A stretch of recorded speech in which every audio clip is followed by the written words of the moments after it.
চেও খচালিৰ কামি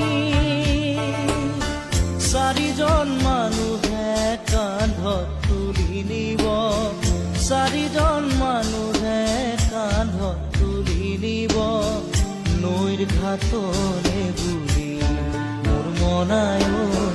নৈৰ ঘাটলে বুলি দেহৰ ভৰসা নাই বুজিছানে নাই